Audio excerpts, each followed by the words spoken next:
दोस्तों जय मसीह। एक बार फिर से आपका स्वागत करते हैं अपने चैनल सकरा फाटक में। दोस्तों हम बाइबल में पढ़ते हैं कि परमेश्वर ने आदम को एक ही पत्नी दिया और आदम को पहले मिट्टी से बनाया और मिट्टी से बना करके उसके पास में सभी चीज़ों को भेजता रहा। और परमेश्वर ने देखा कि आदम से मेल खाने वाली कोई भी ऐसी वस्तु नहीं है। तब उसने आदम को गहरे नींद में डाला और गहरे नींद में डाल करके उसकी पसली निकाला और उससे एक औरत को बनाया और उस औरत को आदम के पास में भेजा। तो आदम ने कहा, ये मेरी हड्डी की हड्डी और मेरे मांस की मांस है, इसलिए इसका नाम स्त्री होगा। और परमेश्वर ने उन दोनों को पति पत्नी के रूप में रखा।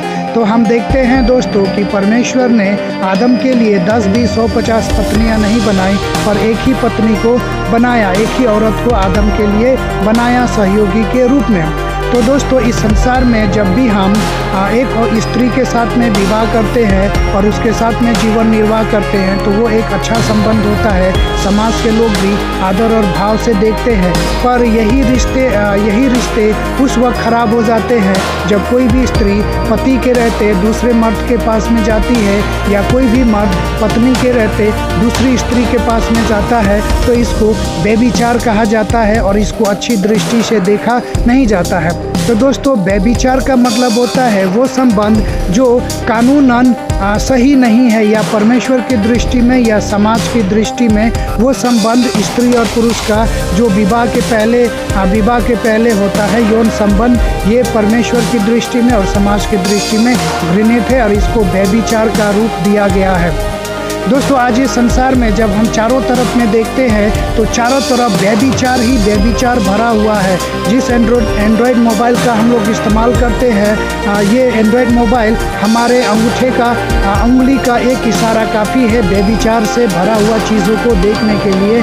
और जो बाज़ार में जो पुस्तिका है, बहुत सारी अश्लील पुस्तिकाएँ भी उपलब्ध है। हमारे जो फिल्म इंडस्ट्री है, ये फिल्म इंडस्ट्री में भी बहुत सारे व्यभिचार फिल्में जो है बनती है। इस तरह का फिल्में बन रहा है जो हम परिवार के साथ में बैठ करके देख नहीं सकते और जो घृणित है और परमेश्वर की दृष्टि में पाप है और परमेश्वर की दृष्टि में बुरा है। ऐसा फिल्में और ऐसी चीज़ें इस संसार में भरा हुआ है। और आज का ये जो चलन है दोस्तों, आज का जो समय है, इसमें लोग कहते हैं ये मॉडर्न युग है, यानी आधुनिक समय है। आधुनिक समय में सब चलता है। अगर हम शादी नहीं करते, शादी नहीं करके भी कुछ दिन तक हम ऐसे ही उस लड़के के साथ में या उस लड़की के साथ में रह करके हम शारीरिक संबंध बना सकते हैं। ये आधुनिक युग है। आधुनिक युग में सब कुछ चलता है।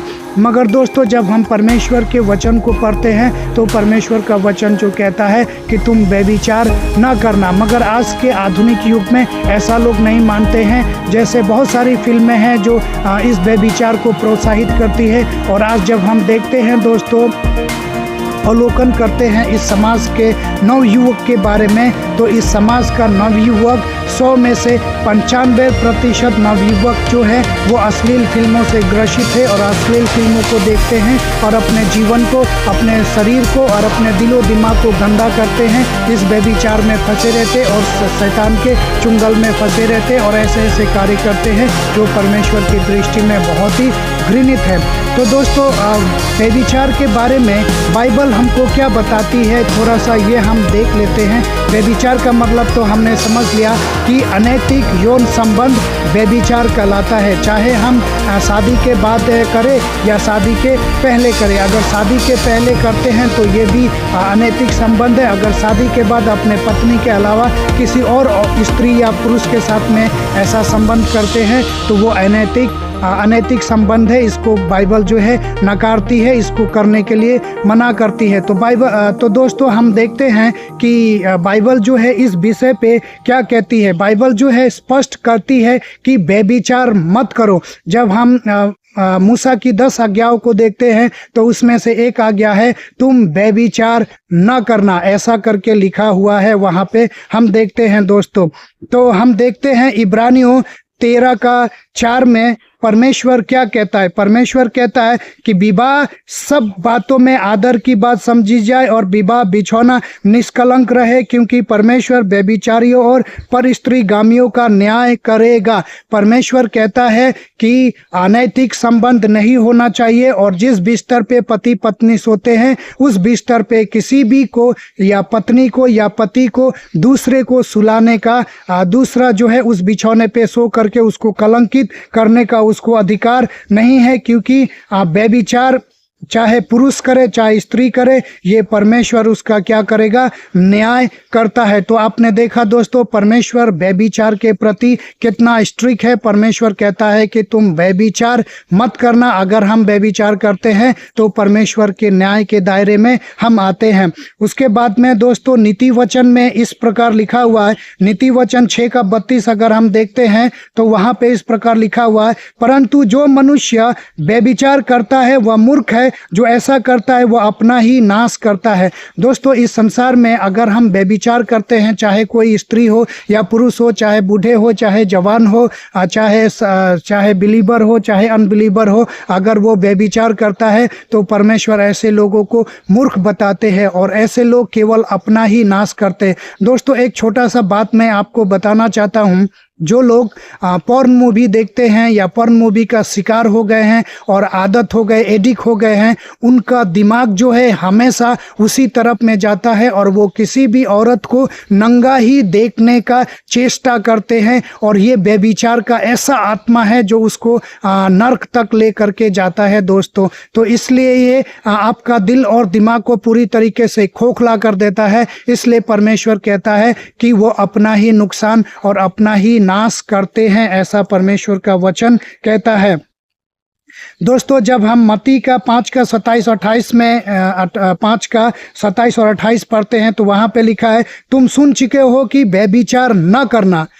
ये परमेश्वर ने पुराना नियम का बातें कर रहा है कि वहां पे कहा गया था कि तुम व्यभिचार न करना, मगर प्रभु यीशु नया नियम में क्या कहता है? मत्ती 5:28 में कहता है कि अगर तुमने किसी को स्त्री के ऊपर में कुदृष्टि डाला तो इसका मतलब कि तुमने उसके साथ में व्यभिचार कर दिया। तो परमेश्वर देखिए कितना स्ट्रिक्ट है ये व्यभिचार के ऊपर में। और परमेश्वर का और एक वचन कहता है कि अगर तुम्हारी आंखें जो है तुम्हें व्यभिचार के तरफ में लेकर जाती है तो ये आंख निकाल करके फेंक दो, अंधा हो करके स्वर्ग के राज्य में प्रवेश करो। तो हमको परमेश्वर जो है हिदायत देता है, चेतावनी देता है कि ये जो है बहुत ही गंदी चीजें हैं और इस व्यभिचार की आत्मा से हमको बच करके रहना चाहिए।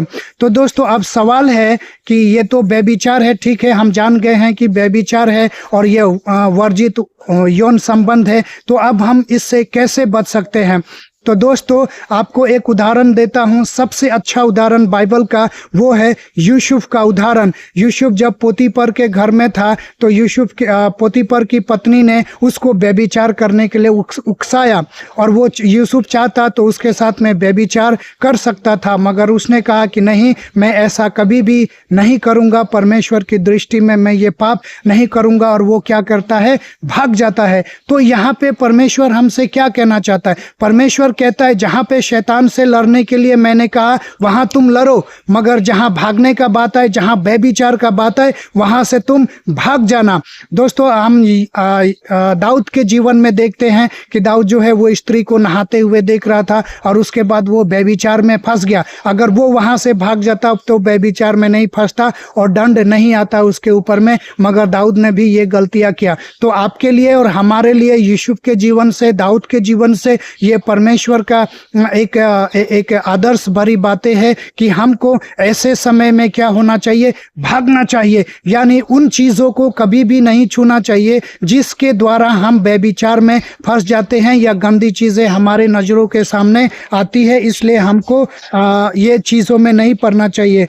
दोस्तों, अगर हम पढ़ते हैं 2 तीमुथियुस 2:22 में तो लिखा है, इसलिए जवानी की वासनाओं से दूर भागो और उन लोगों के साथ धार्मिकता, विश्वास, प्रेम और शांति का पीछा करो जो शुद्ध हृदय से प्रभु को पुकारते हैं। तो परमेश्वर हमको और आपको ये आदेश देता है कि व्यभिचार से भागो। व्यभिचार करने वाले लोगों का संगति मत करो, ऐसे लोगों का संगति करो जो धार्मिकता के साथ में चलने वाले हैं, जो परमेश्वर के डर और भय में, वचन में जीने वाले हैं, जो विश्वास के साथ चलने वाले, जो प्रेम के साथ चलने वाले, जो शांति और आनंद का पीछा करने वाले, जो शुद्ध हृदय से परमेश्वर के पीछे चलने वाले लोग हैं। ऐसे लोगों के साथ चलो, ऐसे लोगों का संगति करो। पर जहां पे व्यभिचार की बात आती है वहां पे दौड़ के भाग जाओ, वहां पे रुको मत, क्योंकि जब तुम रुकोगे तो फंस जाओगे। इसलिए तुम्हें क्या करना चाहिए? भाग जाना चाहिए। जैसे यूसुफ भागा उसी तरह तुमको भी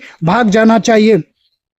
उसके बाद में अगर दोस्तों हम पढ़ते हैं रोमियो 13:14 में, तो वहां पे लिखा, परंतु प्रभु मसीह को पहन लो और शरीर की लालसाओं को पूरा करने का उपाय न करो। अब हम जो है प्रभु में हैं, तो प्रभु में नया सृष्टि बन चुके हैं। तो हमको ऐसा कोई भी कार्य नहीं करना चाहिए या ऐसी कोई भी चीजें देखनी नहीं चाहिए, सुननी नहीं चाहिए और उस जगह पे जाना नहीं चाहिए जो व्यभिचार के लिए द्वार खोलती हो और हमें व्यभिचार में फंसा देती हो। ऐसी चीजों की लालसा हमें नहीं करना चाहिए। हमें वहां से क्या करना चाहिए? भाग जाना चाहिए। उसके बाद भजन संगीता अगर हम पढ़ते हैं 119 का 37, तो वहां पे परमेश्वर से भजनकार कहता है, मेरी आंखों को व्यर्थ चीजों की ओर से फेर दे और अपने मार्गों में मुझे जीवन दे। यानी उन रास्तों पर चला जिन रास्तों पे मैं कभी भी व्यभिचार नहीं कर सकता। तो भजनकार परमेश्वर से प्रार्थना करता है कि मेरी आंखों को व्यभिचार की चीजें देखने से रोक दे, गंदी चीजें देखने से मेरे मन को, मेरे आंखों को फेर दीजिए। तो हमको भी ऐसे ही प्रार्थना करने की जरूरत है। दोस्तों अंत में एक लास्ट वचन आपके लिए पढ़ करके मैं इस वीडियो का अंत करूंगा। वहां पे अगर हम पढ़ते हैं 1 कुरिन्थियों 6 का 18 से 20, तो लिखा है, व्यभिचारियों से है व्यभिचारी दूर भागो। मनुष्य के द्वारा किए जाने वाले अन्य सभी पाप शरीर के बाहर है, परंतु व्यभिचार मनुष्य अपने ही शरीर के विरुद्ध पाप करता है। क्या तुम नहीं जानते कि तुम्हारा शरीर पवित्र आत्मा का मंदिर है जो तुम्हारे भीतर है और जिसे तुमने परमेश्वर से पाया? तुम अपने नहीं हो, क्योंकि तुम दाम दे करके खरीदे गए हो। इसलिए अपने शरीर के द्वारा परमेश्वर की महिमा करो। परमेश्वर कहता है कि हे व्यभिचारी, तू भाग और व्यभिचार करने का उपाय न कर। और जो जितने भी इंसान जो जितने भी प्रकार के पाप करता है वो सब पाप जो है शरीर के बाहर करता है, मगर व्यभिचार एक ऐसा पाप है जो इंसान जो है प्राण, शरीर और आत्मा के द्वारा ही करता है और जो कि परमेश्वर की दृष्टि में बहुत ही घृणित है। और ये परमेश्वर ने कहा कि ये हमारा शरीर जो है पवित्र आत्मा का मंदिर है। तो जब पवित्र आत्मा हमारे अंदर में रहता है, परमेश्वर का आत्मा हमारे अंदर में रहता है और हम किसी स्त्री के साथ में व्यभिचार करते हैं, तो हम उसमें उस पवित्र आत्मा को भी सम्मिलित कर देते हैं जो कि घृणित है, बहुत ही बुरा है। दोस्तों इसको आप जरा आत्मिक रूप से समझ करके देखिए कि ये कितना बुरा हो सकता है। इसलिए परमेश्वर कहता है कि तुम्हारा शरीर परमेश्वर का मंदिर है, इसलिए इस मंदिर को व्यभिचार करके अशुद्ध मत करो, क्योंकि जब तुम अशुद्ध करोगे तो ये अंदर से ये पवित्र आत्मा जो है दूर चली जाएगी। क्योंकि याद कीजिए दाऊद को, जब दाऊद ने व्यभिचार किया और व्यभिचार करने के बाद उसने पश्चाताप किया, तो दाऊद ने क्या कहा? हे परमेश्वर, अपना भला आत्मा मेरे जीवन से दूर ना करना, अपना भला आत्मा मुझसे दूर ना करना, क्योंकि पवित्र आत्मा के बिना हम इस संसार में और परमेश्वर के आत्मा के बिना इस संसार में हम कुछ भी नहीं कर सकते हैं। इसलिए हमको व्यभिचार से दूर भागना चाहिए, क्योंकि परमेश्वर ने हमको अपने लहू के द्वारा खरीद लिया है। हम खरीदे हैं, हम अपने नहीं हैं, हम परमेश्वर के बेटे और बेटियां हैं। तो हमें ऐसे कामों से दूर रहना चाहिए। हमें परमेश्वर की महिमा करनी चाहिए इस शरीर के द्वारा, ना कि व्यभिचार करना चाहिए। तो दोस्तों उम्मीद है इस वीडियो के द्वारा परमेश्वर ने आप सबको आशीष किया है। तो मिलते हैं फिर किसी दूसरे वीडियो में, तब तक के लिए जय मसीह।